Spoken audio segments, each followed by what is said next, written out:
อนอบน้อมเอากุลพระแก้วเจ้าทั้งสามประการอันมีพระพุทธพระธรรมพระสงฆ์กุลพ่อกุลแม่กุลครูบาอาจารย์กุลศีลธรรมกรรมฐานจงมาปกห่มรักษาครูบาอาจารย์พระเจ้าประสงค์ทุกรูปปกห่มรักษาปออกไม่ออกศรัทธาท่านสาธุชนคนดีผู้สนใจใฝ่ในธรรมทุกท่านขอถวายความเคารพแสดงความนับถือพระมหาเถระพระเถรานุเถระเจ้าคณะพระสังฆาธิการครูบาอาจารย์เจ้าที่เปิดวิทยุฟังอยู่ที่วัดติวาเวลานี้เจริญปอนศรัทธาญาติโยมท่านสาธุชนคนดีผู้สนใจใฝ่ในธรรมทุกท่านขอถวายความเคารพแสดงความนับถือพระมหาเถระพระเถรานุเถระครูบาอาจารย์ที่มีอายุพรรษามีการศึกษามีภูมิธรรมที่สูงกว่าเก่ากับผมขอถวายความเคารพแสดงความนับถือจุตนจุองค์ขอความสุขความเจริญในธรรมความผาสุกตั้งใจความสบายตั้งกายจงได้บังเกิดแก่พ่อแม่พี่น้องพ่อออกแม่ออกพ่ออุ้ยแม่อุ้ยนักศีลนักบุญเท่าแก่น้อยใจยิ่งตั้งหลายทุกท่านอรุณสวัสดิ์ธรรมสวัสดีสวัสดียามเจ้าศรัทธาญาติโยมท่านผู้ฟังยินดีต้อนรับทุกท่านเข้าสู่รุ่งอรุณวันใหม่ปะกันเจ้านี้เป็นเจ้าของวันจันทร์ที่24เดือนมกราคมพุทธศักราช2565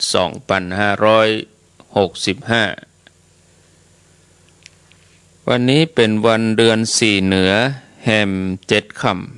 ำเดือน4เหนือแฮม7ค่ำพร่ำว่าเป็นวันจันทร์มาพบกับญาติโยมท่านสาธุชนคนดีทั้งหลายในรายการ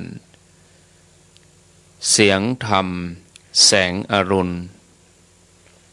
รายการตามปกติแล้วก็จะดำเนินรายการเวลาตี3โดยอาตมภาพพระครูอภิวัฒนวิกรมจะรับผิดชอบในวันอาทิตย์วันจันทร์วันการแล้วก็วันพุธส่วนวันพฤหัสบดีแล้วก็วันศุกร์วันเสาร์เป็นท่านชัยวัฒน์นาคเสโนหรือว่าตุลุงยองท่านชัยวัฒน์นาคเสโนวัดพระธาตุดอยน้อยดำเนินรายการในวันพฤหัสบดีวันศุกร์แล้วก็วันเสาร์แต่เนื่องจากว่าเมื่อวันที่22ท่านติดภารกิจไปช่วยงานพระราชทานเพลิงศพที่อำเภอเวียงหนองล่องก็จำเป็นต้องไปนอนปุ้นแถมอย่างหนึ่งเกี่ยวกับการเดินทางไปมารถรับส่งก็ลำบากก็จำเป็นต้องไปนอนเมื่อไปนอนแล้วก็รายการนั้นก็ว่างไปความจริงแล้วอาตมาภาพก็สามารถดำเนินรายการได้แต่เนื่องจากว่ามาดูเวลาแล้วเนี่ยตื่นเช้าตลอดเลย1 อาทิตย์ ญาติโยมก็บางทีบางท่านอาจจะคิดบ่ถึงกึดบ่ตันไปได้ยินเสียงก็โทรมาอยู่นั่นโอ้รู้เจ้ามีไหนเหียมดท่านพระครูเนี่ยอย่างบ่จัดรายการเมื่อยเหียกะบ่สบายเหียกะรายการมามีละกะเนี่ยคือญาติโยมเวลาบ่ได้ยินเสียงนี่ก็จังจินตนาการไปต่างๆนานาเมื่อได้ยินเสียงแล้วก็แล้วใจเนี่ยเป็นอย่างนี้กันก็ไม่เจ้านี่ก็เหมือนกันบ่แปแต่ฮอดได้รับโทรศัพท์แต่ว่าก็เหมือนกันคนเฒ่าบนลูกเจ้าเนาะตีสามนี่ต้องได้ยินบางทีถ้าว่ารายการวันพัดวันศุกร์อย่างท่านชัยวัฒน์เปิ้นเข้ารายการเนี่ยตีสองนี่ต้องได้ยินนะตีสองเกิงนี่ก็ต้องได้ยินเป็นเพลงเนี่ยแต่ว่าตลอดสัปดาห์ที่ผ่านมานั้นบ่ได้ยินทั้งเสียงพระ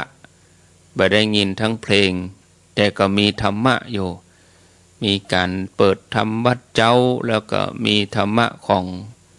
ท่านอาจารย์พระมหาบุญช่วยวัดบางยี่ขัน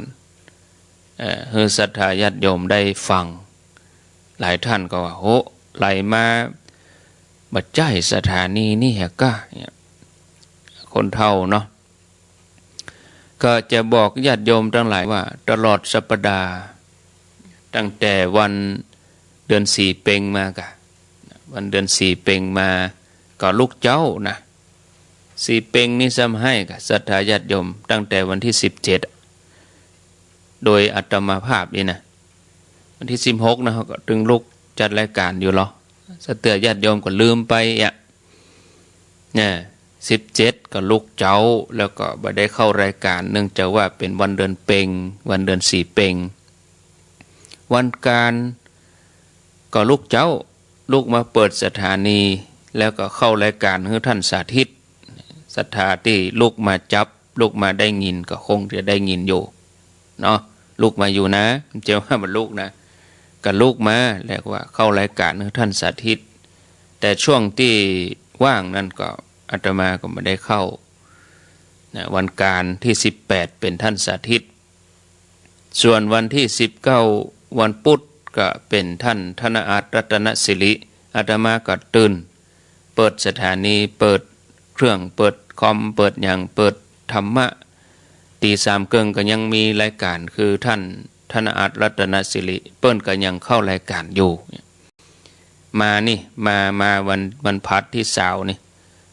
วันพัดที่20นี่ก็ท่านชัยวัฒน์เปิ้นเข้ารายการอยู่เมื่อเจ้านั้นแต่วันศุกร์นี่อาตมาก็เปิดอยู่แต่บ่ได้อู้วันที่21เปิดเมื่อเจ้าแต่บ่ได้อู้รายการกลัวจะไปเข้ารายการก็ปุ่นตี5บุญศรัทธาญาติโยม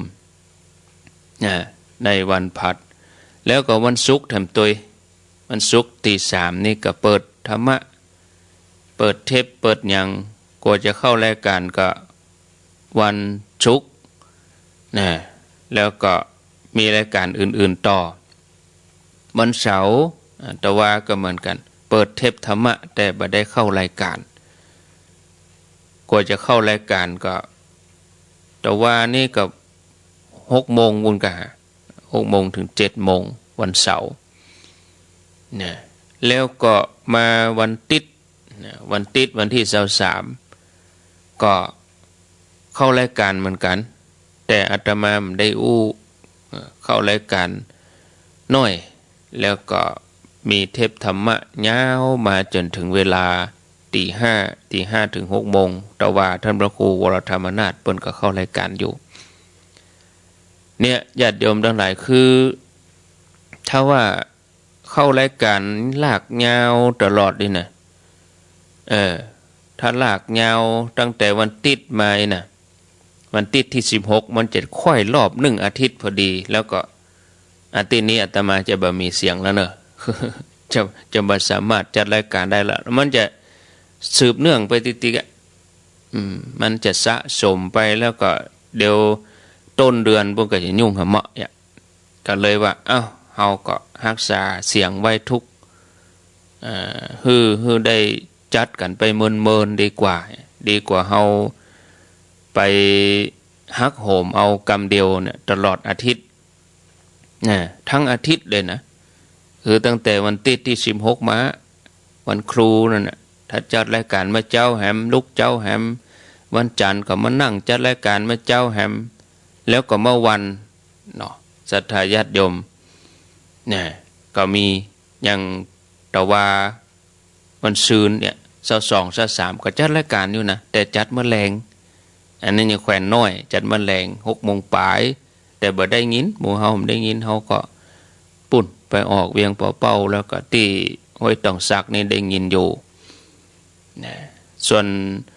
วันที่15 16 มกราวันเสาร์วันอาทิตย์ก็ยังจัดรายการเมื่อแรงอยู่เนี่ยถ้าว่าวันจันทร์มาเจ้าก็ลูกเจ้าแถมวันการลูกเจ้าแถมวันพุธลูกเจ้าแถมแล้วก็ต่อรายการท่านชัยวัฒน์แตนท่านชัยวัฒน์ก็ต้องเจ้าแถมนี่นะถ้ามาอู้แถมนี่นะก็เดียวร่างกายมันจะบ่ไหวถ้าอาตมาเจ้าแล้วก็เมื่อวันเฮาบ่ได้พักผ่อนนี่มันจังเพลียแล้วก็เจ็บหัวเวลาเฮาไปโรงยานี่หมอเพิ่นจังเดือดท่านลูกเจ้าอย่างล่ำเรือแล้วก็บ่พักผ่อนน่ะ แล้วออกซิเจนในสมองมันน้อยแล้วมันจะวูบเนี่ยก็เลยต้องเป็นอย่างนี้หลายท่านก็ว่าก็ยังได้ท่านก็พักผ่อนพ่องกายก็บอกญาติโยมเขาก็บอกให้พักผ่อนแต่พักผ่อนเมื่อไปได้ยินเสียงญาติโยมก็โทรติ๊กบางทีก็โทรหาตุลุงยองวุ่นอย่างวันนี้คงจะโทรหาตุลุงยองวุ่นตุลุงยังบ่ตื่นเจ็ดรายการตุลุงล้อโทรหาอาจารย์ปุ้นขายเนาะคงจะเป็นอย่างนี้นะญาติโยมเขาบ่ได้ยินเสียงก็สันนิษฐานไปแล้วเน็ตบดีก็อย่างใดก็ท่านสบายหมดก็อย่างเลยญาติโยมเนอะเพียงแต่ว่าเฮาก็ต้องรักษาร่างกายเฮาฮู้ตัวเฮาเองหรอกใครจะไปฮู้ตัวเฮาเนี่ยถ้าเฮาตลอดอาทิตย์เฮาเจ้าตลอดเลยนะตี2กึ่งตี3เฮาบ่พักให้เลยนอกจากบ่ได้พักให้เลยจะมานั่งแถมชั่วโมง2 ชั่วโมงเมื่อวันจัดแถมนี่นะเพราะว่าอาตมาจัดรายการเนาะเมื่อวันน่ะวันพุธอย่างวันนั้นวันพุธก็จัดอยู่หรอวันที่19เมื่อวันน่ะกับท่านพระครูสุเมธอยู่หรอก็ปกติแล้วก็วันที่20วันพัดเมื่อวันก็ยังจัดอยู่หรอวันศุกร์บ่าย 3ก็ยังจัดอยู่หรอเนี่ยแต่ญาติโยมบัดตันสังเกตกันอย่างใดก็บอกโอ้เพิ่นก็จัดอยู่โลเพียงแต่ว่าเมื่อเจ้าอีบ่ได้เมื่อเจ้านี่แน่นอนบ่ได้เข้ารายการนะแต่ลูกม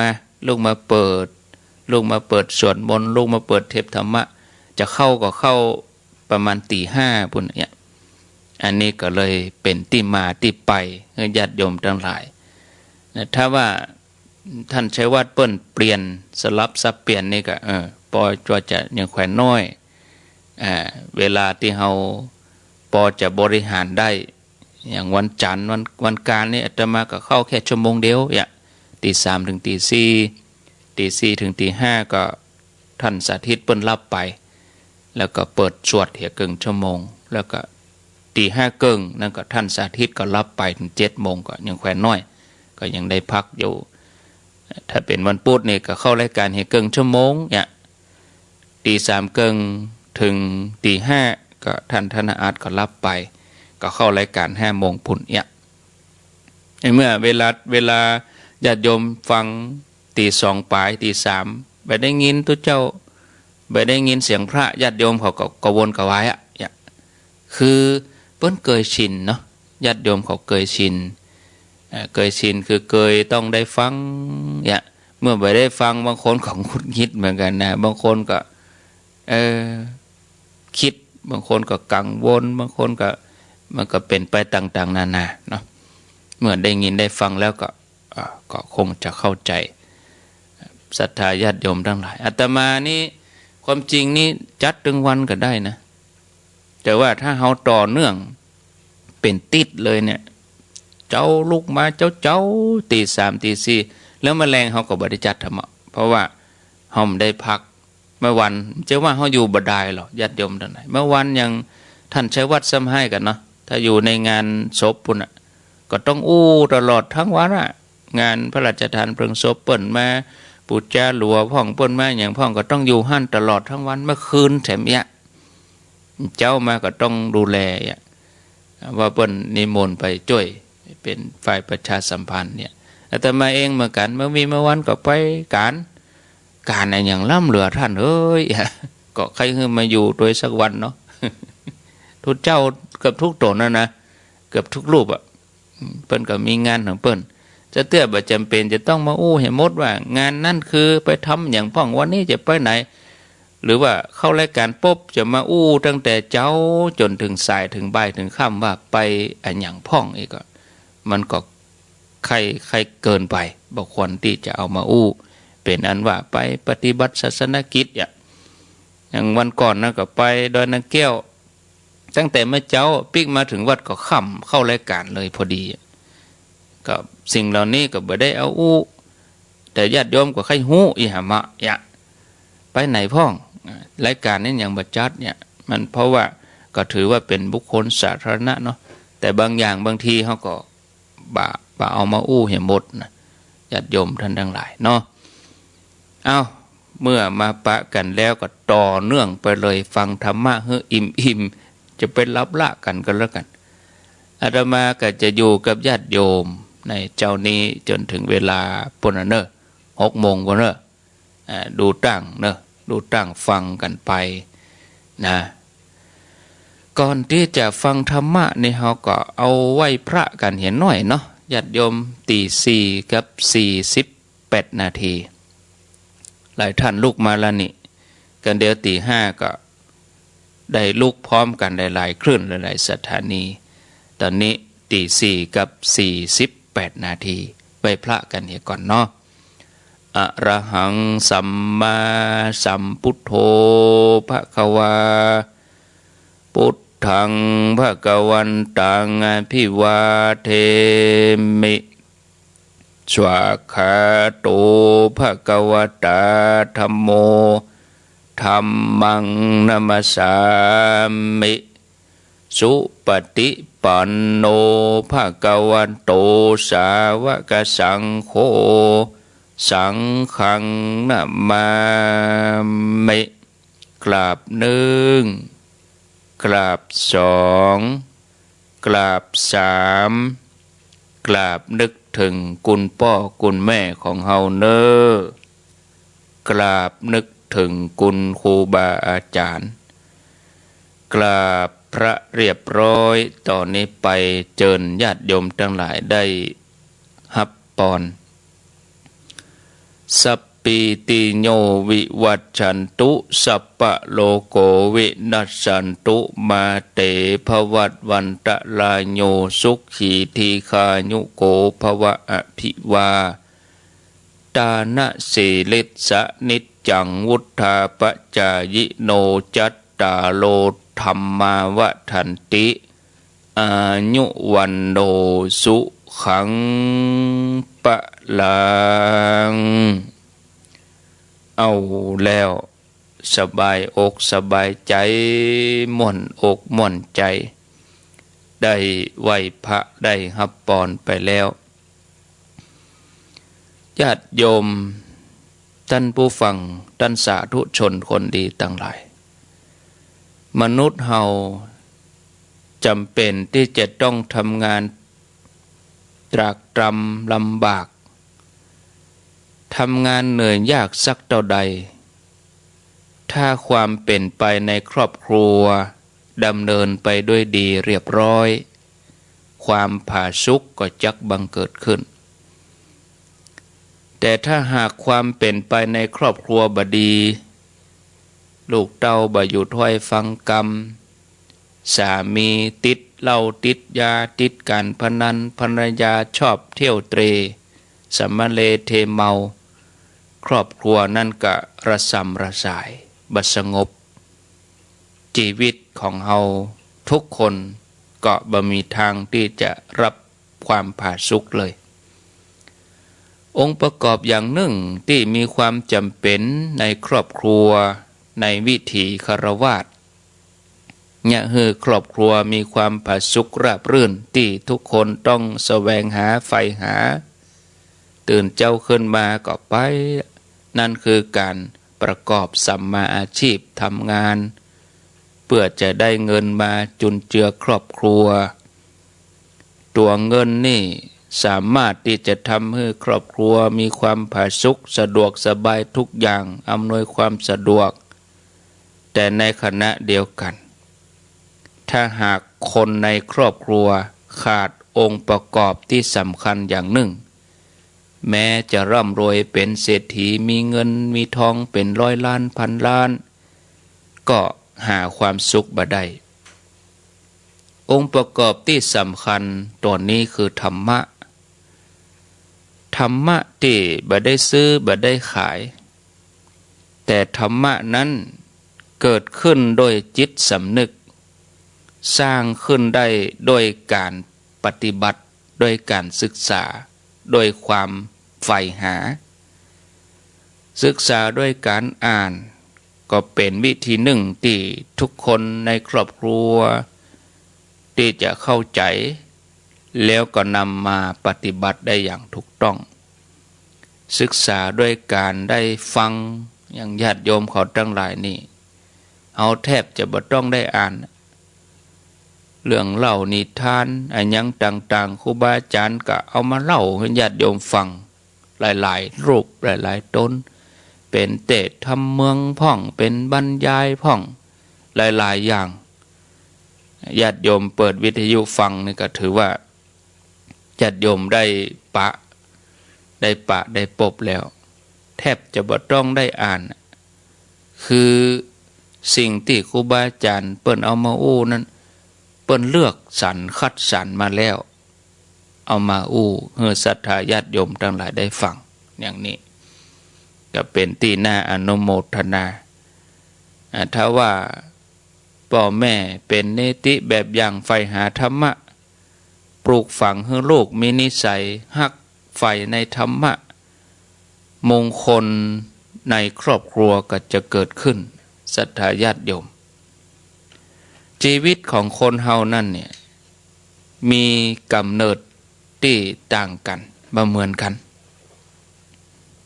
ชีวิตหรือว่าชาติของทุกคนนี่มีกำเนิดที่บ่เหมือนกันเป็นคนไทยก็มีเป็นคนจีนก็มีเป็นฝรั่งเป็นแขกก็มีนอกจากมีกำเนิดต่างกันแล้วก็มีฐานะตระกูลบ่เท่ากันพ่องก็เกิดในตระกูลสูงพ่องก็เกิดในตระกูลต่ำมีสติปัญญาที่บ่เท่ากันมีความฉลาดมีความ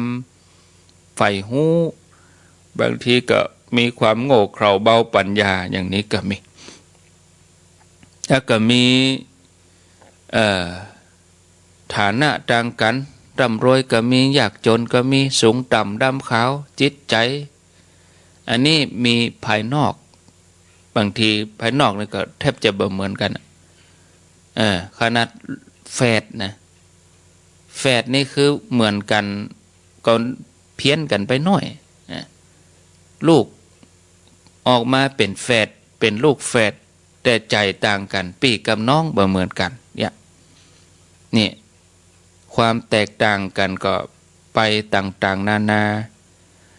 หมู่นี้นี่ญาติโยมที่ว่าต่างกันเนี่ยตัวนี้เป็นเครื่องจี้ให้เฮาฮู้ว่ากรรมแล้วก็ผลของกรรมนั้นมีแต่ศรัทธาญาติโยมเฮาหันความมีภพมีชาติในอดีตของแต่ละชาติมาจนถึงปัจจุบันชาติเกิดมาก็แตกต่างกันในชาตินี้เพราะทำกรรมต่างกันในชาติก่อนเนี่ยเนาะศรัทธาญาติโยมทุกคนผ่านชีวิตอดีตมาแล้วทั้งนั้นไผเคยผ่านแต่ว่าเขาก็ผ่านวันนี้วันที่24แต่ว่าเขาก็ผ่านมาแต่วันซืนเขาก็ผ่านมาสัปดาห์ที่แล้วเขาก็ผ่านมาเมื่อปีแล้วธันวา64เขาก็ผ่านมาก็แสดงว่าทุกคนเคย ผ่านอดีตชาติมาแล้วก็ภพภูมิต่างๆก่อนหน้านั้นเฮาทั้งหลายก็ผ่านมานับภพนับชาติบ่ถ้วนมีความคุ้นเคยกับเรื่องราวกับอารมณ์ต่างๆนักมากมายทั้งโลภทั้งโกรธทั้งหลงโลภะโทสะโมหะ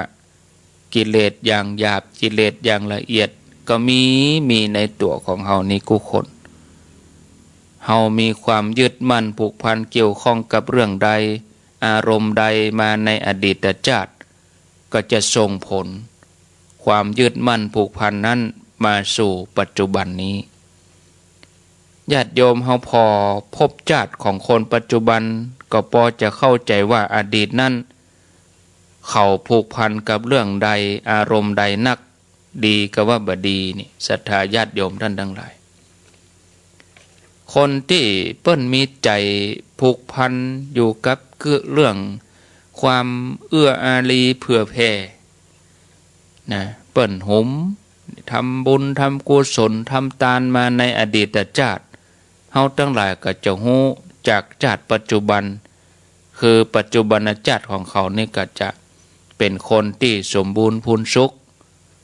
ด้วยทรัพย์สินเงินทองคนที่มีใจผูกพันอยู่กับการเอื้ออาทรเมตตาดูแลรักษา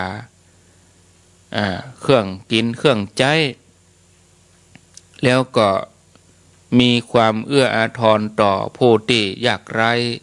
ผู้ด้อยโอกาสผู้เจ็บไข้ได้ป่วยคนที่เคยทำอย่างนี้มาในอดีตบ่เคยที่จะเบียดเบียนชีวิตร่างกายตัวคนอื่นชีวิตร่างกายสัตว์ตัวอื่นเฮาก็จะสังเกตหู้ได้ในปัจจุบันชาติคือปัจจุบันชาติในเขาก็จะสมบูรณ์แข็งแรงบ่ได้เจ็บป่วยอันหยังมีสุขภาพที่ดีนะเนี่ยญาติโยมทั้งหลายการมีสุขภาพดีการบ่มีโรคเนี่ยเป็นลาภอันประเสริฐแท้ๆคนที่มีใจผูกพันอยู่กับการรักษากายวาจาใจของตัวเองคือมีความสุภาพอ่อนน้อมนะสุภาพอ่อนน้อมต่อบุคคลที่ควรอ่อนน้อมยกย่องบ่ได้ล่วงเกินดูหมิ่นนะความผูกพันนี้ถ้ามีในอดีตเฮาก็จะฮู้ได้จากปัจจุบันชาติคือเขาก็จะมาเกิดในตระกูลสูงผู้ที่อยู่ในตระกูลสูงย่อมเป็นผู้ที่ได้รับความเคารพอ่อนน้อมบ่ถูกล่วงเกินบ่ถูกดูหมิ่นจากคนอื่นเป็นไปอย่างเดียวกันกับตัวเก่าที่ได้ปฏิบัติต่อผู้อื่นมาในอดีตชาติคนที่มีใจผูกพันอยู่กับการช่วยเหลือประคับประคองหักชีวิตผู้อื่นสัตว์อื่นบ่เบียดเบียนตัดรอนทำลายก็เฮาก็จะฮู้ได้จากปัจจุบันชาตินี่ก็คือว่าเขาก็จะเป็นผู้ที่มีอายุยืนชีวิตก็บ่ถูกตัดรอนบ่ถูกเบียดเบียนบ่ได้เป็นเหตุให้ทำลายได้ง่ายแล้วก็บางฮื้อต้องเป็นผู้ที่มีชีวิตน้อยเป็นผู้ที่มีชีวิตที่หมดอายุไขไปคนเดียวในโลกนี้ผู้ที่มีใจผูกพันอยู่กับการรักษากายวาจาใจอยู่ในศีลในธรรมประพฤติปฏิบัติมานักมีใจผ่องใสบ่เศร้าหมองเฮาทั้งหลายก็จะฮู้ได้จากชาติปัจจุบันคือปัจจุบันชาตินี่ก็จะเป็นผู้ที่มีผิวพรรณงดงามหน้าตาผ่องใสเป็นที่เจริญตาเจริญใจของผู้ที่ได้ปะได้หันตอนนี้เวลา 5:00 พอดีก็ขออรุณสวัสดีกับญาติโยมที่กำลังตื่นมาแล้วก็ธรรมะสวัสดีกับสถานีวิทยุที่เปิ้นรับสัญญาณอยู่ณเวลานี้ซึ่งบางสถานีเปิ้นก็รับ 5:05 ปลายก็ต้องขออนุโมทนา 5:00 นี่ก็จะมีเจ้าหมู่นักน้อยนะ ช่วงตี 3ถึงตี 5นี่ก็มีบักกี้สถานีส่วนใหญ่ก็มีตังเชียงใหม่นี่นะเนี่ยมีตังเมืองฝางมีตังแม่แจ่มช่วงตี 3ถึงตี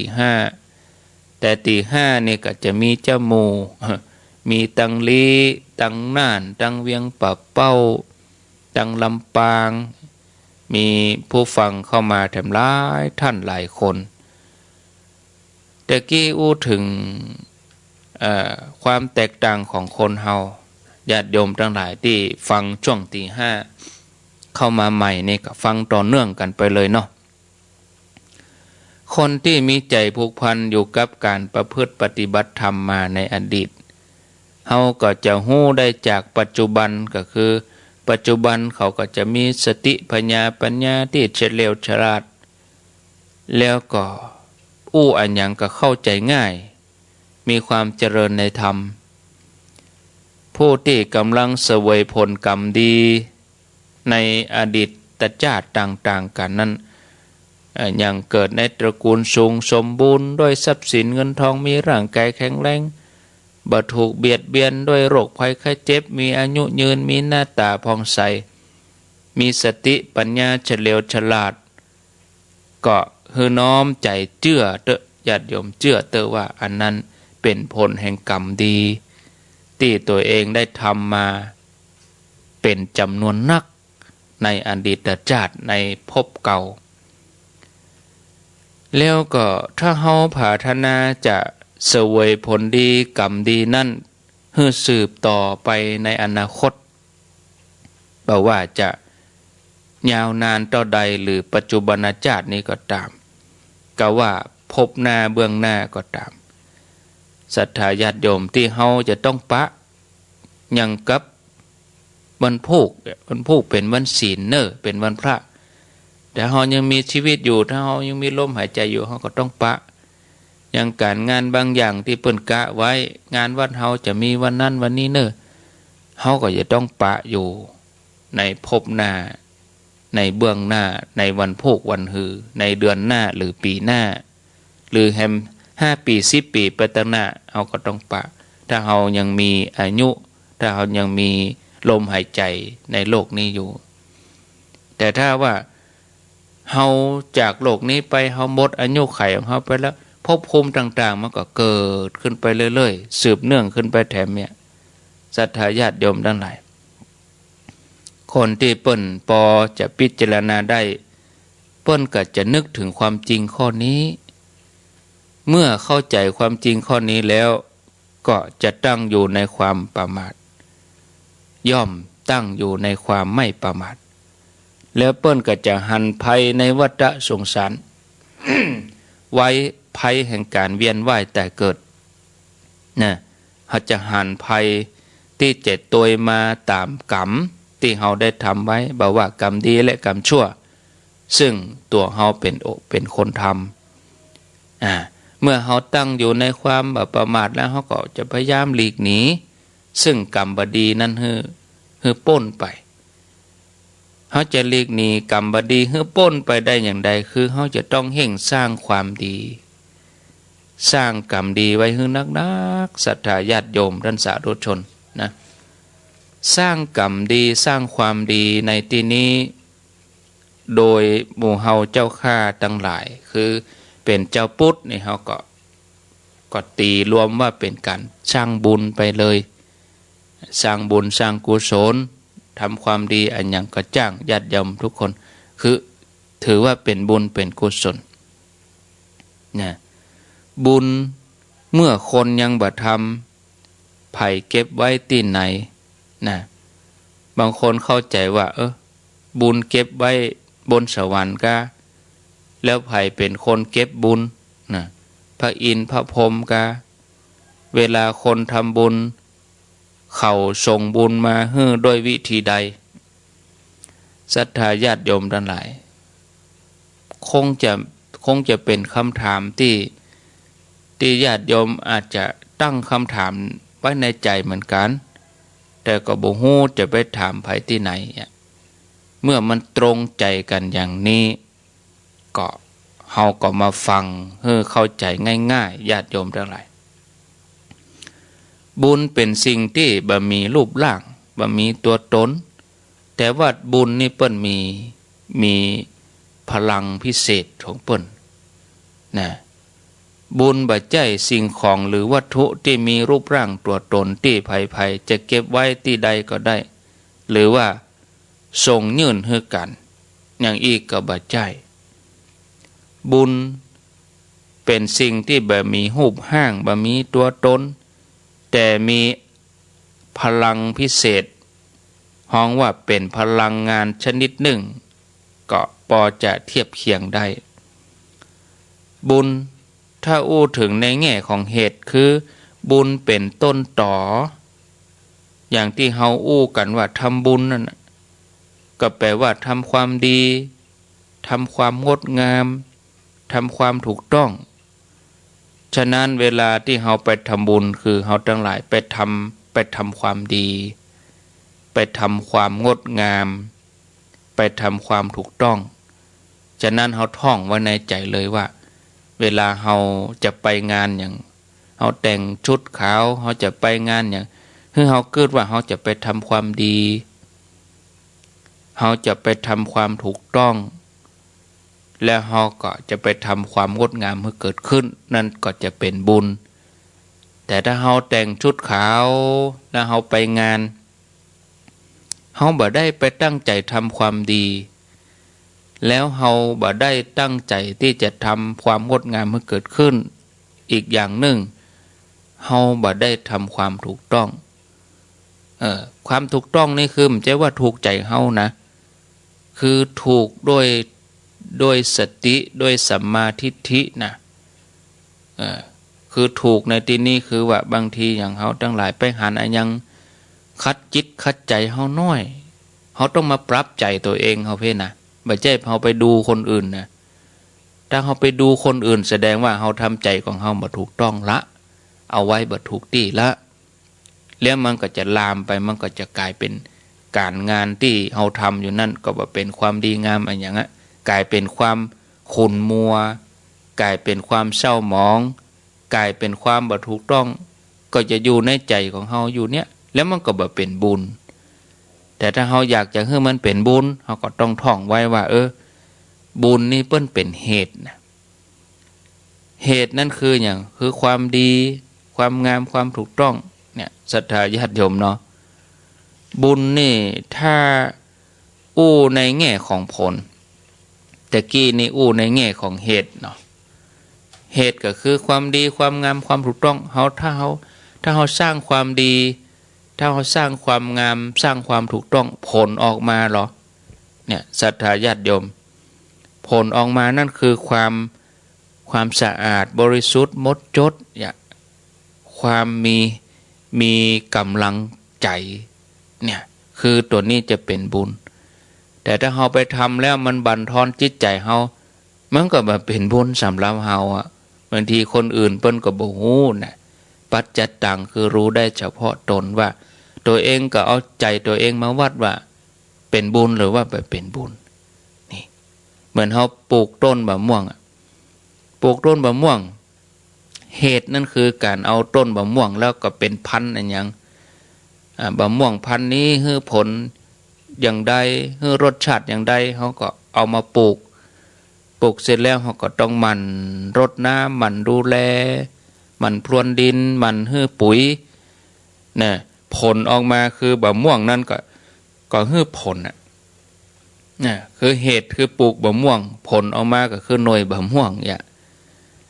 ถ้าอู้ถึงเรื่องบุญนี่ผลของบุญนั่นก็คือความบริสุทธิ์ความหมดจดความสมบูรณ์แล้วแต่เขาจะแปลเอาคนเดียวนะอย่างที่เขาอู้กันว่าโอ้มีบุญนะคนเนี้ยโอ้เป็นบุญของเปิ้นเนอว่าอย่างเนี้ยนะบุญที่ว่ามานี่นะก็คือความสุขความหมดจดความสะอาดความสมบูรณ์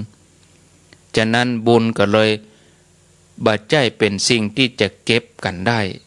เหมือนวัตถุสิ่งของที่เขาเก็บไว้นะแล้วบุญมีอยู่ที่ไหนเมื่อเขาเก็บบ่ได้บุญไปอยู่ที่ไหน บุญมันอยู่ในใจของเฮาคู่คนเนี่ยญาติโยมนะมันไม่ได้อยู่ที่อื่นนะไม่ได้อยู่ที่โอ้เอาบุญมาฝากเนอะฝากบุญไว้กับท่านเนอะท่านมีบุญเนอะบัดใจนะ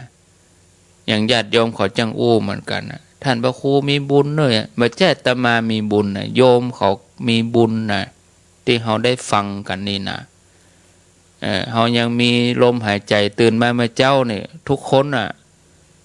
เก็บไว้ที่ไหนเก็บไว้ในใจนี่เนอะญาติโยมไม่ได้อยู่ที่อื่นใจของเฮาเนี่ยเป็นตัวเก็บบุญไว้นะใจของเฮานี่นอกจากจะเก็บบุญไว้แล้วมันก็ยังเก็บบาปด้วยนะเหมือนกับแก้วเนี่ยแก้วมันก็อยู่ของมันเปล่าๆเขาจะเทน้ำอันอย่างเข้าใส่ก็ย่อมได้น้ำใสก็ได้น้ำขุ่นก็ได้น้ำอันอย่างก็เอาใส่ได้ใจเขาก็เหมือนเดียวกันญาติโยมเก็บได้ตึงบุญคือความใสเก็บได้ตึงบาปคือความขุ่นเก็บความสุขก็ได้เก็บความทุกข์ก็ได้เนาะสุขก็สุขที่ใจทุกข์ก็ทุกข์ที่ใจม่วนก็ม่วนที่ใจเนี่ยบัดสบายก็บัดสบายที่ใจดีก็ที่ใจเสียก็ที่ใจถ้าดีก็ดีใจถ้าเสียก็เสียใจอันนี้ศรัทธาญาติโยมในภาษาธรรมเปิ้นตัวนี้เปิ้นว่าตัวจิตนี่เป็นตัวเก็บตัวบันทึกคำว่าจิตเนี่ยศรัทธาญาติโยมแปลแถมอย่างหนึ่งเปิ้นฮ้องว่าที่เก็บเนี่ยเก็บอันยังก็คือเก็บบุญเก็บบาปเก็บความดีเก็บความชั่วแล้วก็เก็บอารมณ์ต่างๆไว้ก็ขอเปรียบเทียบให้สักหน่อยเนาะศรัทธาญาติโยมเหมือนกับผ้าที่เฮาใจกันอยู่เนี่ยผ้าผืนหนึ่งผ้าผืนนี้ก็เก็บตึงความสะอาดเก็บตึงความสกปรกไว้เวลาใดความสกปรกมีนักเนี่ยความสะอาดก็ถูกข่มไว้ถูกบังไว้โอ้ผ้าผืนนี้มันสกปรกเฮาก็บ่อยากเอามาใช้เวลาใดพลังแห่งความสะอาดมีนักความสกปรกก็ถูกปิดไว้ถูกข่มไว้บ่ให้ได้หันเฮามาหันโอ้ผ้าผืนนี้สะอาดแต่ถามว่าความสกปรกมันมีก็มันก็มีมันก็ซ่อนอยู่ฮะอยู่ไปเมินไปมันก็สกปรกเนี่ยญาติโยมทั้งหลายผ้านี้ก็เปรียบเหมือนของเฮาน่ะเหมือนใจของเฮาน่ะเหมือนจิตของเฮาความสะอาดเนี่ยศรัทธาญาติโยมเหมือนเป็นบุญความสกปรกนี่ก็คือเป็นบาปเนาะแถมตัวอย่างหนึ่งเคยยกตัวอย่างให้ญาติโยมทั้งหลายฟังแล้วญาติโยมอยู่ในห้องนอนนะห้องสี่เหลี่ยมญาติโยมอยู่ในห้องนอนในห้องนอนของญาติโยมเนี่ยเวลาเมื่อวันเนี่ยถ้าเราเปิดหน้าต่างนี่เนาะก็มีแสงสว่างเข้ามาความมืดก็หายไปหรือบางอันเราเปิดสวิตช์ไฟก็ได้เมื่อแต่กี้เรานอนหลับเราปิดไฟหมดความมืดมาหรอแต่บัดนี้เรากดสวิตช์ไฟแจ้งหมดห้องเฮานี้แล้วความมืดมันมีที่ไหนมันก็มีในเนี้ยมันก็มีเนี่ยเพียงแต่ว่ามันถูกความแจ้งของไฟบังไปญาติโยมทั้งหลายนี่มันหายไปไหนมันบ่หายไปไหนมันอยู่นี่ศรัทธาญาติโยมก็อยู่ในห้องเนี่ยมันได้หายไปไหนแต่เป็นเพราะว่าถูกความสว่างเบียดบังเอาไปนะศรัทธาญาติโยมแต่ถ้าเราลองปิดสวิตช์ไฟเราปิดหน้าต่างความมืดมันก็มีอำนาจเหนือกว่าความสว่างนะความสว่างก็หายไปความมืดเข้ามาแทนที่เพราะหยังนะความสว่างหายเพราะถูกความมืดนั้นปิดบังมันก็อยู่ในห้องเนี่ยท่านผู้ฟังเนาะทีนี้เราลองก้อยๆถ้าว่าไผมีไฟที่รีได้เขาก็ต้องลองเล่งไฟพอก้อยแจ้งขึ้นหรือบางอันขวายมาหน่อยเนี่ยเขาลองแง้มหน้าต่างพอนะเกิงกัน ตึงความมืดตึงความสว่างให้มันมีกำลังปอๆกันมันก็อยู่ด้วยกันนี่นะเหมือนในห้องเขาเนี่ยมันก็มีส่วนมืดพ่องมีส่วนแจ้งพ่องมันเป็นอย่างนี้ญาติโยมทั้งหลายใจคนเฮาก็เหมือนกับห้องนอนที่เฮานอนอยู่นี่นะบุญเปรียบกับความสว่างบาปเปรียบกับความมืดนะตึงบุญตึงบาปเนี่ยมันอยู่ในใจของคนเฮานี่นะญาติโยมมันอยู่ในใจของคนเฮาเนี่ยเหมือนเดียวกันกับความสว่างความมืดที่อยู่ในห้องเดียวกันเหมือนห้องนอนที่เฮานอนอยู่นี่เวลาใดใจของเฮาเป็นบุญก็มีอำนาจเหนือกว่าบาปก็ข่มบาปไปข่มบาปไปเนี่ยเฮือใจของเฮานั้นได้รับผลของบุญนั่นคือความสุขเนี่ยเฮาสังเกตว่าโอ้คนนี้เนี่ยมาหน้าตาเปิ้นยังมีสีมีความสุขเพราะว่าเปิ้นเป็นบุญน่ะเปิ้นมีบุญน่ะเปิ้นมีความสุขเฮาสามารถข่มได้นักต่อใดความสุขก็เกิดขึ้นกับเฮาได้นักต่ออันเหมือนกับในห้องเนี่ยมีแสงสว่างนักต่อใดก็สามารถที่จะกำจัดความมืดได้นักต่ออันนะอย่าเฮาหันได้สิ่งของต่างๆที่วางโต๊ะวางอย่างที่มันตกมันหยังเฮาก็หันง่ายจะเก็บจะเพี้ยวก็ง่ายเพราะว่ามันแจ้งมันเป่งตรงกันข้ามญาติโยมเวลาใดใจของเฮามันขุ่นมัวมันเป็นบาปเฮาเก็บบาปไว้นักตัวบาปนี่ก็มีอำนาจเหนือบุญหะเมาะนะสามารถบังบุญได้นะเวลานั้นใจก็เสวยผลของบาปนั่นคือมันตุกใจมันขุ่นมัวก็มีความเดือดร้อนมีความบ่สบายใจมีความเศร้าหมองเหมือนความมืดที่มีอิทธิพลนักกว่าความสว่างทำให้ห้องของเฮานั้นมืดไปมืดมัวไปนะศรัทธาญาติโยมเป็นอันว่าสรุปได้ว่าบุญบ่ได้อยู่ที่ไหนนะไผก็บ่สามารถรักษาเก็บไว้นอกจากเฮาเองนอกจากตัวเฮาเองนะเวลาคนทำบุญก็บ่ได้ส่งบุญมาให้กันอย่างใดนอกจากบุญนั้นจะปรากฏแก่ผู้ที่ทำเองโดยอัตโนมัติเพราะมันอยู่ในใจของกู้คนอยู่แล้วนี่ศรัทธาญาติโยมท่านทั้งหลายเนาะอู้กันก็มักพอดีต่อไปนี้จะเล่าเรื่องที่ฮับปากไว้อันหลายคนโทรมามีคนโทรมาอันทวงมีเปิ้นฮ้องว่าทวงกะมีคนทวงว่าทำไมเป็นจะได้ถึงบ่อู้กำเตื้อก็บางอย่างเหตุผลที่ได้บอกญาติโยมไปนะมาแล้วจะเล่าให้ฟังวันก่อนได้สนทนากับท่านพระครูสุเมธธรรมเสวีได้สนทนาในเรื่องราวต่างๆนักมากมายแล้วก็ท่านพระครูเปิ้นได้ยกเรื่องของมัทธกุณฑลีเป็นเทวดาที่ปาป้อคือ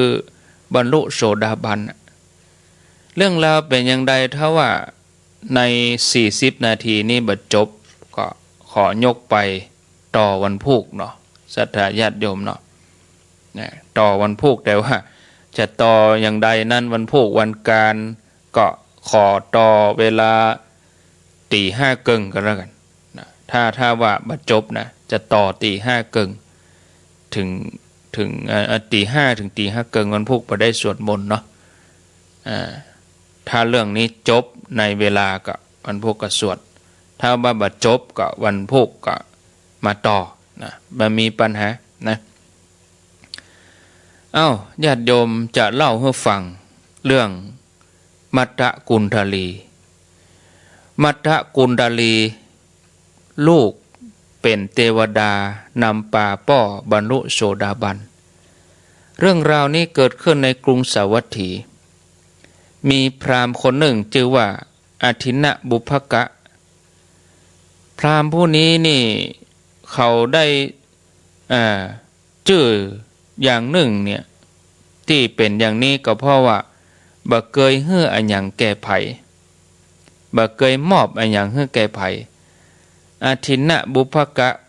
มีความหมายว่าผู้บ่ได้เฮืออันหยังแก่ไผมาก่อนคือว่าคนเป็นคนตระหนี่นั่นเองอาทินะคือบ่เฮือบุพกะบ่เคยเฮืออันหยังแก่ไผหยังใดๆเขามีลูกบ่าวอยู่คนหนึ่งชื่อว่ามัทธกุณฑลีนะที่ได้ชื่ออย่างนี้ก็เพราะว่าผู้เป็นป่อเนี่ยแปลงต่างหูแปลงต่างหูทองคำเป็นแผ่นทอง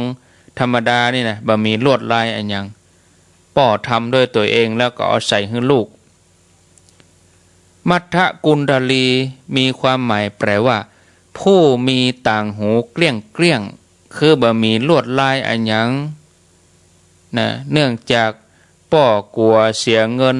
ที่ไปจ้างก้าช่างทองเพื่อมาต้องเป็นลายเป็นลายเขาก็เลยมีชื่อว่ามัทธกุณฑลี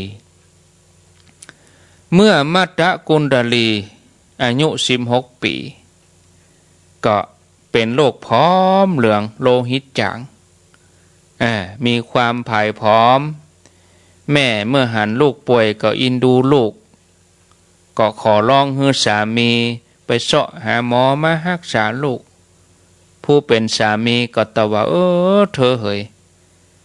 นะถ้าเขาหาหมอมารักษาลูกของเขานี่เขาจะต้องเสียค่ารักษาเสียค่าจ่ายบ่ฮู้สักเท่าใดแล้วเขาก็บ่ฮู้ว่าจะหายก็มาหายถ้าโรคนี้บ่หายนะเขาก็เสียเงินเสียทองไปบ่ได้เงินทองของเขาก็ร่อยหล่อดคิจิขนาดนี้นะญาติโยมผู้เป็นภรรยาก็ถามว่าแล้วอ้ายจะเงียบใหญ่สามีก็ตอบว่าเขาจะทำการรักษาลูกโดยที่บ่ต้องสิ้นเปลืองเงินทองจากนั้นผู้เป็นป่อคืออาทินะบุพกะพราหมณ์ก็ไปหาหมู่หมอเล่าอาการของลูกให้หมอฟัง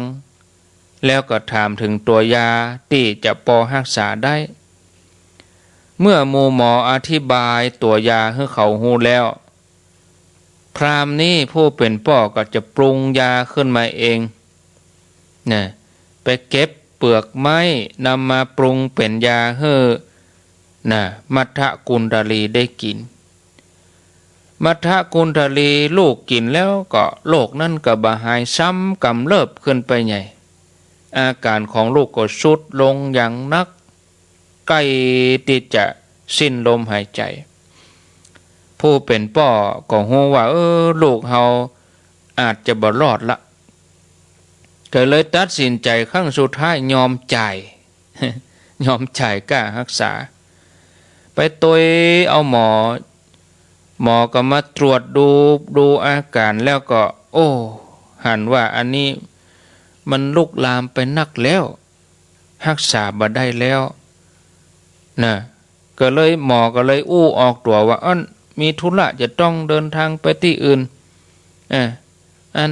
ผมฟังอยู่ไปเสาะหาหมอคนอื่นมาเถอะหมอจะบอกว่ารักษาบ่ได้ก็บ่จ้างว่า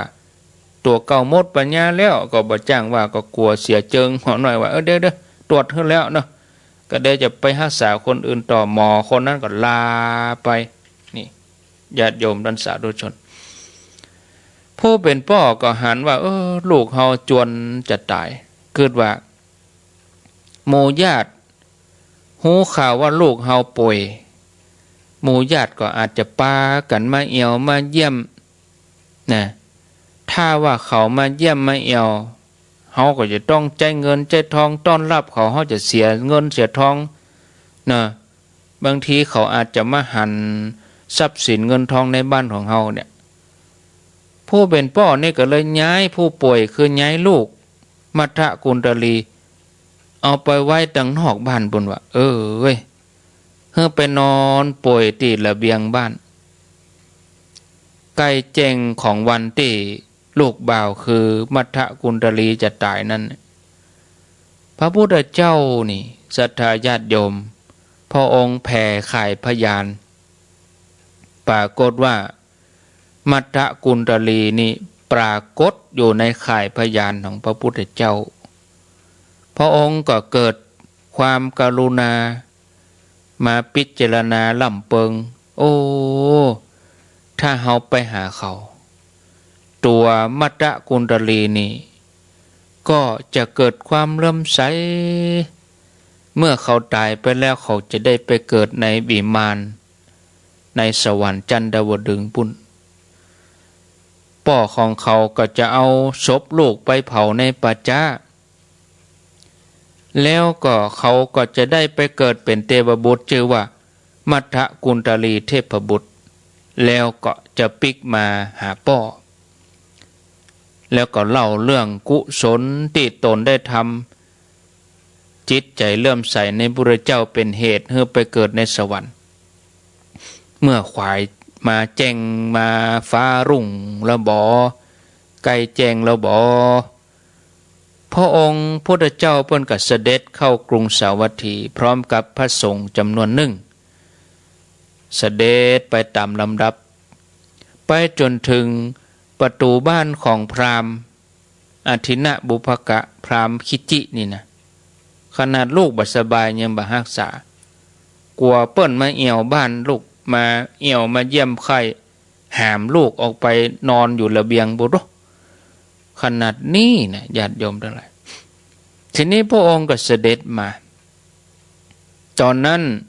มัทธกุณฑลีก็นอนอยู่ที่ระเบียงฮะนะแล้วก็นอนตะแคงเนาะหันหน้าเข้าฝาเฮือนฝาบ้านก็เลยบ่ฮู้ว่าไผมาไผไปไผมาแล้วก็บ่ฮู้ว่าพระพุทธเจ้าเสด็จมาพระองค์ก็เปล่งรัศมีกระทบฝาบ้านวาบมัทธกุณฑลีก็หันแสงอันหยังนี่เงาพระพุทธเจ้าปรากฏออกที่ปุ่นวาบเนี่ยมัทธกุณฑลีก็พลิกตัวปิกมาพอไปที่ประตูบ้านหันพระพุทธเจ้าหันพระพุทธเจ้าเกิดว่าเพราะป่อของเฮาเป็นคนบดีเฮาถึงบ่ได้เข้าเฝ้าพุทธเจ้าป่อของเฮาเป็นมิจฉาทิฏฐิเฮาเลยบ่ได้หันพุทธเจ้านะพุทธเจ้านี่รุ่งเรืองขนาดนี้ตอนนี้พระองค์เสด็จมาอยู่ที่หน้าบ้านของเฮาก็บ่มีแฮงที่จะยกมือไหว้เฮามีแฮงที่จะตานครัวตานของก็บ่มีแม้แต่กำอู้จะบอกนิมนต์ให้เปิ่นแสดงธรรมเฮาก็ทำบ่ได้เฮาป่วยนะแต่ตอนนี้เฮาเลื่อมใสพระพุทธเจ้าพระองค์ก็ทรงล่วงรู้ความคิดของมัทธกุณฑลีนะพระองค์ก็รู้ความคิดของเขาพระองค์ก็ว่าประเด็นนี้มัทธกุณฑลีนี้เลื่อมใสขนาดนี้ก็พอละนะมีความเลื่อมใสแต่อีกก็พอละแล้วพระองค์ก็เสด็จดำเนินต่อไปเมื่อพระองค์เสด็จไปจนลับสายตามัทธกุณฑลีนี่ก็สิ้นใจตายเมื่อสิ้นใจตายก็ไปเกิดเป็นเทพบุตรบุญมัทธกุณฑลีเทพบุตรอยู่ในสวรรค์จันทวดึงส์บุญเหมือนคนนอนหลับแล้วก็ตื่นขึ้นมาเลยโอปปาติกะนี่ย้ายภพย้ายภูมิไปเลยนี่ญาติโยมทั้งหลายพับไปเลยนี่เนี่ยอย่างเฮาทั้งหลายนี่เฮาบ่ใช่เป็นโอปปาติกะเฮาจะต้องมาเป็นสังเสทชะอัทชะอยู่ต้องเกิดในครรภ์เกิดในไข่อยู่เกิดในเท่าไข่แต่ถ้ามีบุญนี่โอปปาติกะเลยเหมือนมัทธกุณฑลีนี่จากมนุษย์พับขึ้นไปอยู่ปุ่นเลย ดาวดึงปุ่นเลยนี่เฮานี่เฮายังมีกิเลสเฮายังมีการเวียนว่ายแต่เกิดเฮายังมีโลภมีโกรธมีหลงก็จะต้องวนมาอยู่ต้องมาปฏิสนธิต้องในครรภ์แม่ต้องมาทุกข์มายากอยู่จะต้องมาจากทารกมาเป็นวัยรุ่นมาเป็นวัยทำงานจนเฒ่าแก่ตายไปเป็นอย่างนี้อยู่เฮาต้องเกิดในครรภ์อยู่เนี่ยแต่ว่าถ้ามีบุญเนี่ยก็ยังกับมัทธกุณฑลีนี่ไปปุ่นเลยเป็นเทวบุตรปุ่นเลยฝ่ายพราหมณ์ผู้เป็นป่อหันว่าลูกตัวเก่าตายแล้วก็เอาศพไปเผาที่ปัจจะให้วะไปให้เนี่ยหยังเนาะให้ลำพึงลำพันว่าลูกป่อไปอยู่ที่ไหนป่อมีลูกคนเดียวป่อฮักเจ้าลูกไปอยู่ที่ไหนอีน่ะนั่นเนี่ยญาติโยมทั้งหลายตอนอยู่นี่บาหันก้าหันกุลตอนเพื่อนตายไปแล้วนี่มาให้ห้องหาเสร็จแล้วผู้เป็นพ่อก็ทำการเผาศพลูกพราหมณ์ก็กึดถึงลูกมากึดตลอด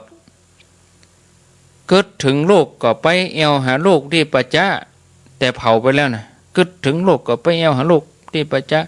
ไปพ่ำเพ้อถึงลูกที่ไปเหี่ยวปัจจะหั่นล่ะนะมัทธกุณฑลีเทพบุตรบัดนี้ไปเป็นเทพบุตรอยู่พุ่นเนี่ยนะทีนี้ก็ใครฮู้ว่าเฮาได้อุบัติมาเกิดขึ้นที่นี่ได้อัตภาพเป็นเทพบุตรมาด้วยกรรมอันอย่างเนาะก็มาพิจารณาว่าก่อนตายจากมนุษย์เฮามีจิตเลื่อมใสในพระพุทธเจ้าเนี่ยญาติโยมเวลาคนใกล้จะตายเนี่ยคนดังเมืองเฮาหรือว่าคนโดยทั่วไปเพื่อก็เลยหันพระได้ฟังธรรมนี่กะมีจิตเลื่อมใสนะสิ่งเหล่านี้มันต้องสั่งสมด้วยนะแต่ถ้าตัวเองบ่ได้สั่งสมเนี่ยยากเนอะจะไผไปเตะก็จังเถอะนะต่อเอาผ้าเหลืองคุมไว้ก็จังเถอะนะถ้าว่าตัวเองบ่ได้สั่งสมมาตั้งแต่ต้นมัทธกุณฑลีนี่ของเก่าพุ่นก็มีตัวอยู่เทพบุตรมัทธกุณฑลีเทพบุตรก็ส่องหูคอเพราะว่าพราหมณ์ผู้เป็นพ่อกำลังให้หรอเพราะว่าคิดถึงลูกอยู่ในปัจจะก็มาเกิดว่าในเวลาที่เฮาเจ็บป่วยหนักเฮาก็บ่ได้ไปหาหมอมาดูแลรักษาพ่อเฮาก็บ่ไปเอาหาหมอมาเพราะกลัวเสียเงินเสียทองบอกกองเฮาตายแต่งมาให้กึดเติงหาตัวเฮาควรจะไปช่วยให้พราหมณ์คนนี้รู้สึกถึงการกระทำที่บ่ถูกต้องของตัวเองแล้วมัทธกุณฑลีผู้เป็นลูกก็จำแรงแถลงตัวเป็นมัทธกุณฑลีคือเป็นลูกนั่นแหละมายืนกอดอกให้อยู่ที่บักไก่จากที่ป่ออยู่หั่นผู้เป็นป่อได้ยินเสียงให้ก็หันไปพอเกิดว่าเฮาให้เพราะเฮาคิดถึงลูกที่ตายไปแล้วมานพคนนี้มาให้ด้วยเหตุใดเล่าเฮาจะถามดูนะแล้วก็เตียวเข้าไปก็ตกใจโหไอ้หนุ่มคนนี้เนี่ยมาเหมือนลูกของเฮาเหมือนว่าเหมือนมัทธกุณฑลีแต่ว่าเนี่ยผู้เป็นพ่อเนี่ยก็ตั้งสติใหม่ๆก็คนคิงลูกเหมือนกันเนาะเป็นเฮานี่แอนเลยผีลอกแอนเบิ่งปลาลาบเหมือนกันแต่อันนี้ตั้งสติเนอะตั้งสติไอ้หนุ่มนี่หน้าเนี่ยเหมือนลูกเขาหมดเลยจริงๆก็ลูกตัวเก่านั่นแหละเป็นเทพบุตรแถลงมาตั้งสติได้ก็ถามว่าอัน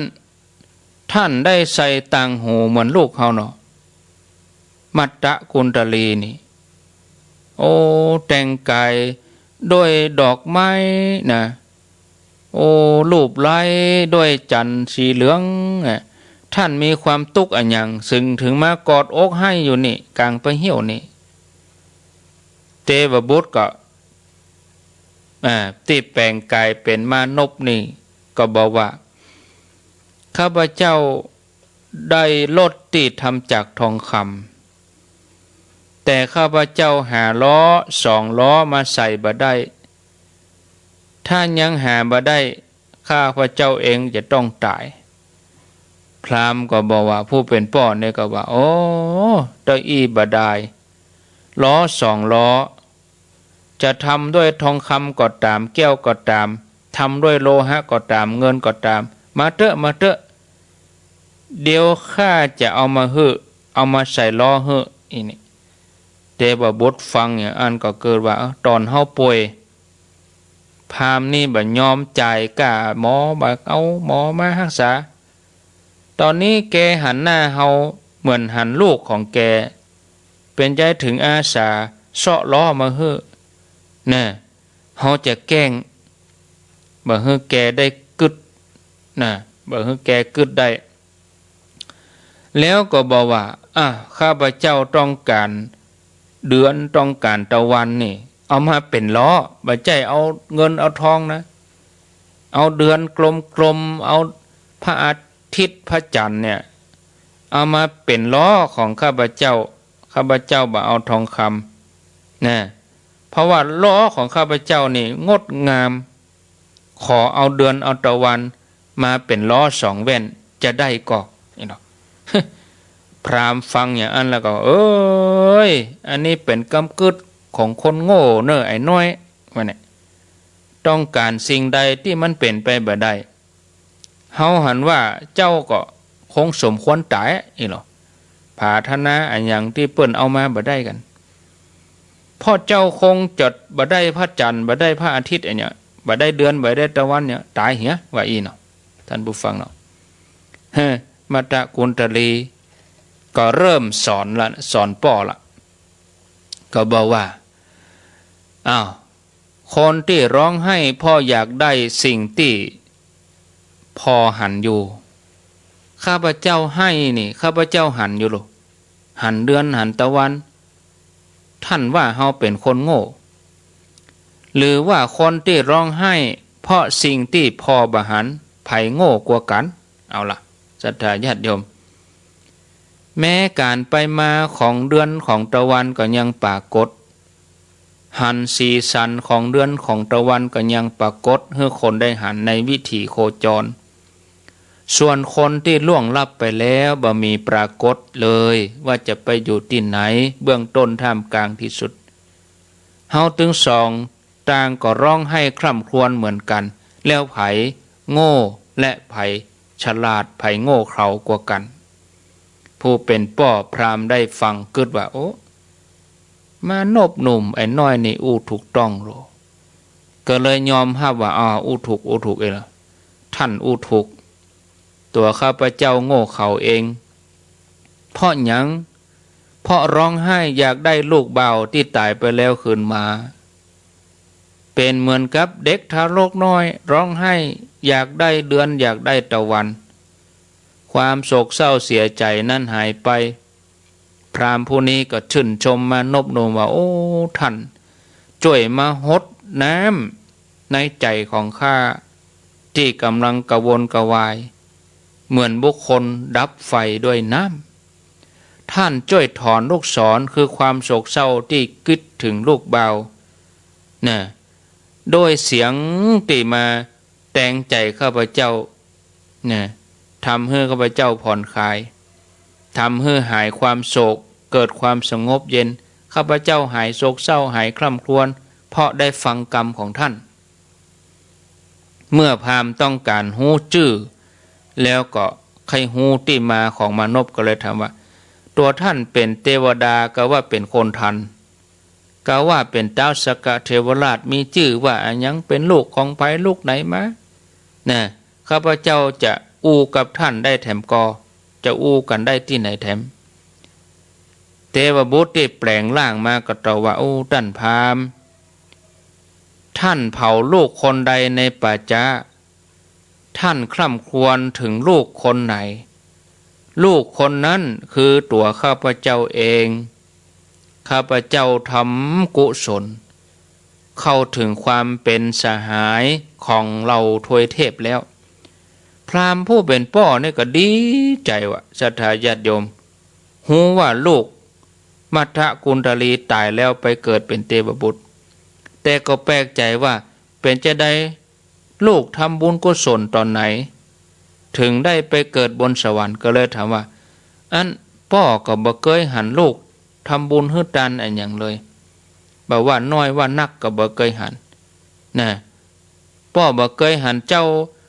ทำบุญอันยังแล้วเจ้าไปสวรรค์ด้วยบุญกุศลอันใดมัทธกุณฑลีเทพบุตรก็เล่าว่าตอนที่ข้าพเจ้าป่วยหนักอาการสุดหนักเกิดทุกขเวทนา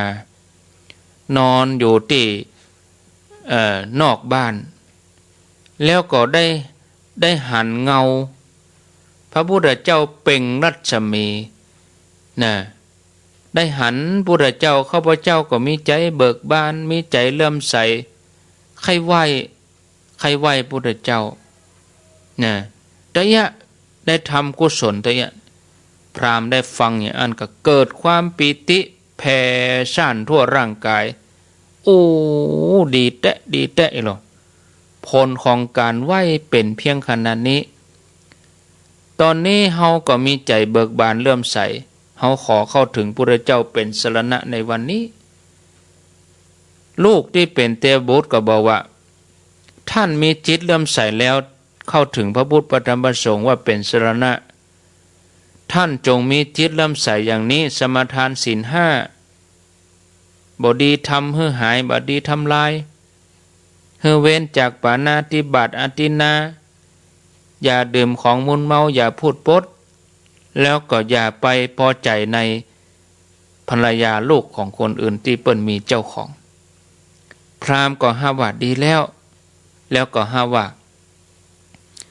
ท่านผู้ควรบูชาท่านเป็นผู้อนุเคราะห์แก่ข้าพเจ้าใครสิ่งเกื้อกูลแก่ข้าพเจ้าจะทำตามกรรมของท่านเป็นอาจารย์ข้าพเจ้าขอเข้าถึงพระพุทธพระธรรมพระสงฆ์เป็นสรณะเป็นที่เปิ้งข้าพเจ้าจะงดเว้นจากปาณาติบาตอาทินนาตาบ่ดื่มสุราบ่มุสาวาทแล้วก็พอใจในภรรยาตนมัทธกุณฑลีเทพบุตรก็บอกว่าโอ้ท่านพราหมณ์ในบ้านของท่านก็มีทรัพย์นักท่านไปเข้าพุทธเจ้าแล้วก็ถวายทานแล้วก็ฟังธรรมมีปัญหาอันยังก็ถามเปิ้นเตอะว่าแล้วมัทธกุณฑลีเทพบุตรก็อันตรธานแวบหายไปพราหมณ์ก็ปีกออกจากป่าเหี่ยวไปถึงบ้านก็ห้องภรรยาบอกว่าน้องเฮ้ยวันพุธเนี่ยอ้ายจะนิมนต์พระพุทธเจ้ามาฉันภัตตาหารนะแล้วจะถามปัญหาเปิ้นให้น้องจ่วยเกียมครัวตานครัวกินกำเนอะเกียมให้พร้อมเนอะน้องเนอะว่าอันสั่งภรรยาจากนั้นพราหมณ์ผู้เป็นพ่อนี่ก็ไปที่วัดประเจตวันหันพระพุทธเจ้าประทับนั่งเขาก็บ่ได้ไหวอย่างนั้นแล้วก็บ่ได้อู้อันยังศรัทธาญาติโยมทั้งหลายยืนแล้วก็บอกว่าสมณะโคดมผู้เจริญขอนิมนต์พระองค์พร้อมกับพระสงฆ์ไปฉันภัตตาหารที่บ้านของข้าพเจ้าในวันพุธกำเนิดพระพุทธเจ้าก็รับโตกถึงวันนั้นมาคือวันพุธมาถึงวันรุ่งขึ้นนี่นะพระพุทธเจ้าพระองค์ก็เสด็จไปที่บ้านของเขาพร้อมกับพระสงฆ์วันนั้นก็มีคนมารวมกันที่บ้านของพราหมณ์นักอยู่เหมือนกันมีหลายกลุ่มแรกก็คือกลุ่มที่เป็นกลุ่มคนมิจฉาทิฐิที่ชื่นชมครอบครัวของพราหมณ์ที่บ่ยอมต้านอันยังโอ้เปิ้นตรณีเปิ้นขี้จิเปิ้นจ้างเก็บจ้างเคลียนี่เนาะเปิ้นรวยคือมาชื่นชมในความตรณีกลุ่มเหล่านี้เนี่ยหันก็เนี่ยเปิ้นบัดได้เข้าวัดฟังธรรมเปิ้นยังรวยเนี่ยเปิ้นบัดได้ฟังธรรมพระเจ้าสักเตือนนะเปิ้นบัดได้มีอันยังเป็นสรณะเนี่ยกลุ่มแรกคือกลุ่มมิจฉาทิฐิ กลุ่มที่สองก็คือกลุ่มที่มีสัมมาทิฏฐิใจดีแล้วก็มีความดีใจที่หันพราหมณ์นี่นิมนต์พระเจ้ามาที่บ้านเนี่ยจะมีสองกลุ่มใหญ่เนี่ยพราหมณ์ก็ได้ถวายพระทหารพระพุทธเจ้าพร้อมกับพระสงฆ์ได้ฉันเรียบร้อยที่ยังที่นั่งให้ต่ำกว่าตัวเองก็นั่งที่ต่ำกว่าพระพุทธเจ้าแล้วก็กราบทูลถามปัญหาว่าสมณโคดมมีแต่กะคนที่บ่ได้กินได้ทานอะไรอย่างบ่ได้ปูจาบ่ได้เข้าวัดเข้าวาบ่ได้อาบน้ำฟังธรรมบ่ได้รักษาอุโบสถศีลแต่ไปเกิดบนสวรรค์ปุ้นเพียงเพราะจิตเลื่อมใสในตัวพระองค์อย่างเดียวมันจะแต้ว่าสมณโคดมว่าอีพระองค์ก็ทรงตรัสว่าเหตุใดท่านถึงถามเฮาในเรื่องนี้ท่านหูจักมัตตกุณฑลีลูกบ่าวของท่านหูจักหั่นแล้วบ่ใจกาพราหมณ์ก็ทดลองถามว่าเมื่อใดกะมามู่สาอยู่นะมาแต่งจุพระพุทธเจ้าพระพุทธเจ้าก็ตรัสว่าก็วันที่ท่านไปให้ในไปเหี่ยวแล้วก็มีมานพคนหนึ่งมาร้องไห้แข่งกับท่านวันนั้นน่ะกะพระพุทธเจ้าหูได้จะได้นี่เนาะจากนั้นพระองค์ก็ตรัสคำสนทนาของพราหมณ์กับมัตตกุณฑลีเทพบุตรเป็นตอนให้คนทั้งหลายได้ฟังโดยพราหมณ์อทินะบุพกะได้ฟังก็เลื่อมใสพระพุทธเจ้าแห่งพระองค์ก็ทรงตรัสว่า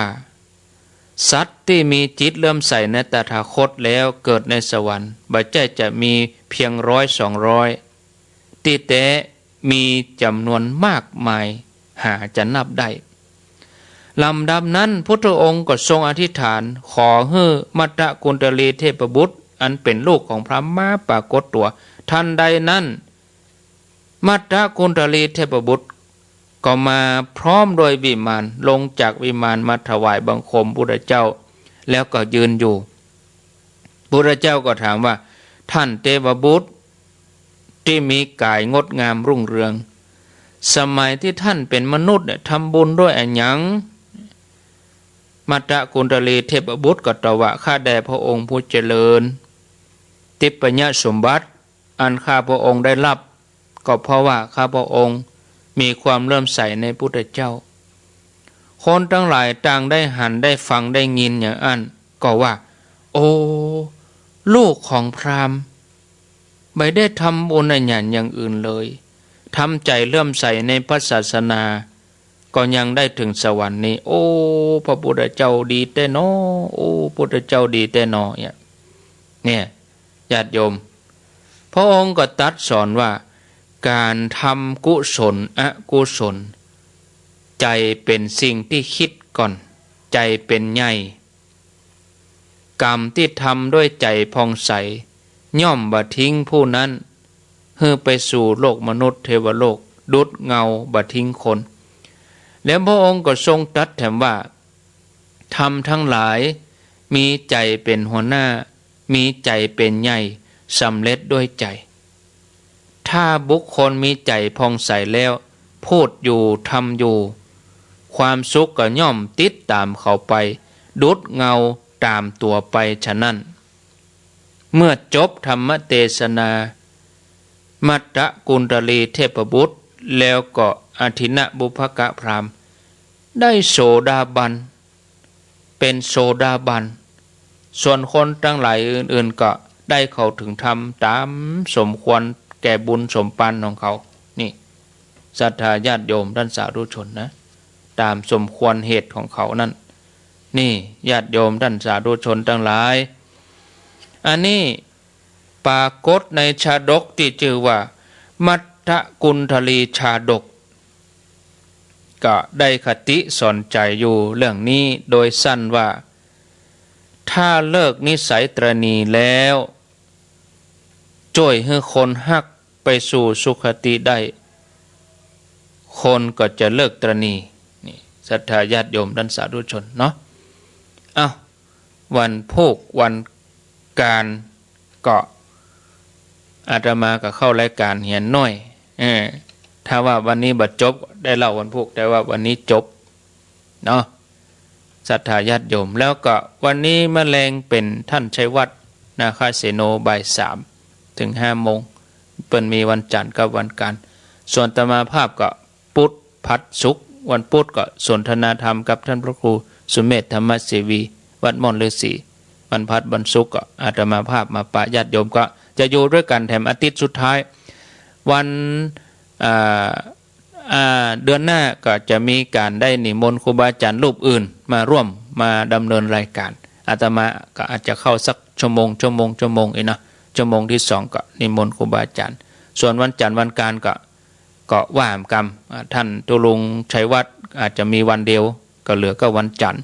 วันการก็จะเป็นพระคุณเจ้ารูปอื่นวันพุธอาตมาสนทนากับพระครูสุเมธวันพัดวันศุกร์ก็เป็นครูบาอาจารย์รูปอื่นๆต่อไปก็รอติดตามในเดือนหน้าคือเดือนกุมภาพันธ์แต่เป็นเวลาบ่าย3เนอะญาติโยมเนาะบ่าย3ถึง 5 โมงแรงนะเดี๋ยววันนี้วันจันทร์ก็ฟังท่านพระครูสังวรศิลาภิลักษ์วัดไซมูลตำบลแม่กะอำเภอสันปะตองจังหวัดเชียงใหม่เป็นประจำทุกวันจันทร์ที่ท่านพระครูจะได้มาเทศน์ธรรมให้ญาติโยมทั้งหลายได้ฟังเวลาที่เหลือนี้ก็ขอประชาสัมพันธ์ข่าวสารกิจกรรมต่างๆเนาะเอาที่จะเกิดขึ้นนี่เหรอก่อนเนาะอันนี้เป็นเดือนเอาเดือนมกราเนี่ยนี่เนาะญาติโยมทั้งหลายปลายเดือนนี้แล้วก็ต้นเดือนกุมภาโดย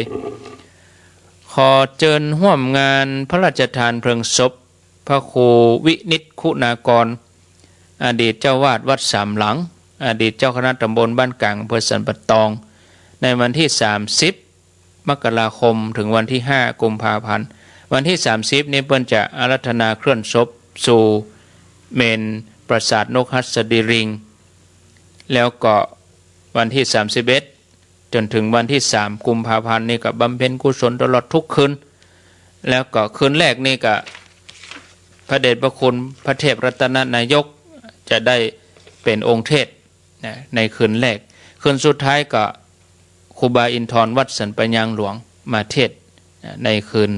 วันที่4เนาะก็เชิญชวนศรัทธาญาติโยมทั้งหลายแต่ละคืนก็มีครูบาอาจารย์พระเจ้าประสงค์ไปเทศอยู่เนี่ยก็บำเพ็ญกุศลตลอดพระราชทานเพลิงศพในวันที่5 กุมภาพันธ์เนอะที่วัดสามหลังหลังจากนั้นก็แถมวันหนึ่งอันนี้ก็ที่ใกล้กันวัดตาการเนาะก็ขอเชิญชวนร่วมงานประชุมเพลิงถ้าเป็นพระครูสัญญาบัตรนี่เปิ้นพระราชทานเพลิงแต่อันนี้เปิ้นประชุมเพลิงก็ขอเชิญชวนศรัทธาญาติโยมท่านสาธุชนทุกคนทุกท่านไปร่วมกันเดี๋ยวกันจะมาเสาะใบประกาศข่าวก่อนเอาไปไว้ในมีในมือถือเขาต้องค่อยๆพอบางทีก็มือหม้อนะญาติโยมแต่ก็ลบไปนะมือหม้อลำแต่ก็ลบไปกดไปก็ไปลบไปก็มีลบแต่ก็เอามาให้ใหม่มาได้เขียนไว้นี่สักกรรมมือหม้อมือแม่นลบไปก็เป็นอย่างเนาะศรัทธาญาติโยมท่านทั้งหลายก็ก้อยมาประชาสัมพันธ์ถึงมีเวลานักอยู่ปุ้นเดือนมีนาคมก่อนถึงมีเวลานักก็เก็บไว้แล้วนะไม่มีนี่นะมีละญาติโยมขอเชิญร่วมพิธีประชุมเพลิงศพพระครูวินัยธรธีรพลสันตจิตโตอดีตเจ้าวาดวัดตาการที่เมนชั่วคราว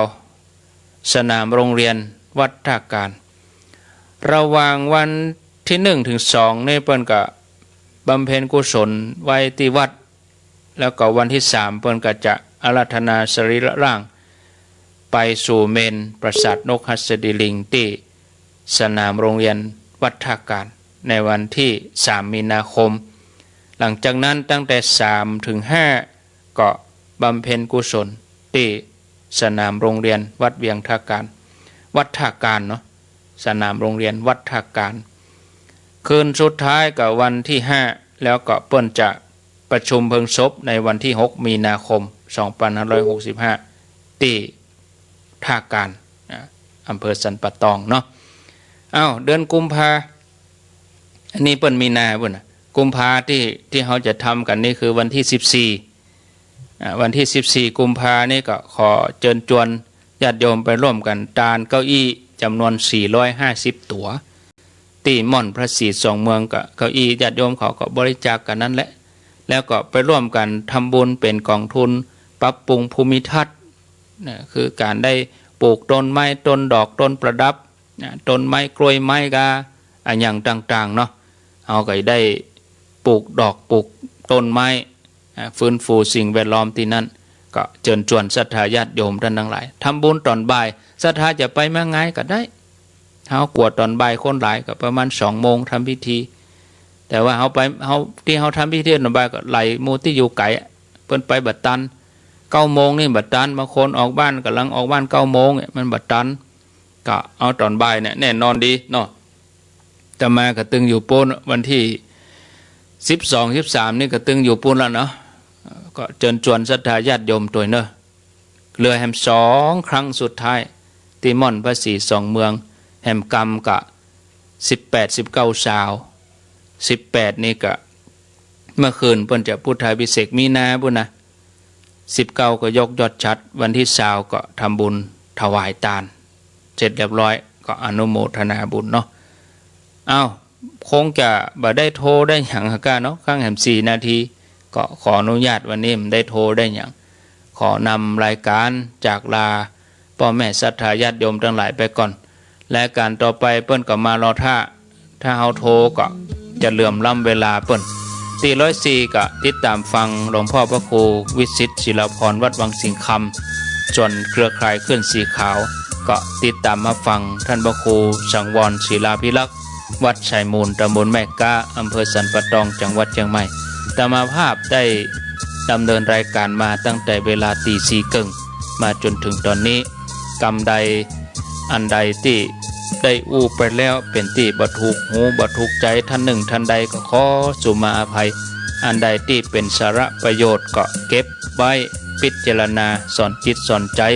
นำไปเผยแผ่ขยายขึ้นไปบุญกุศลก็จะเกิดกับญาติโยมทุกท่านทุกคน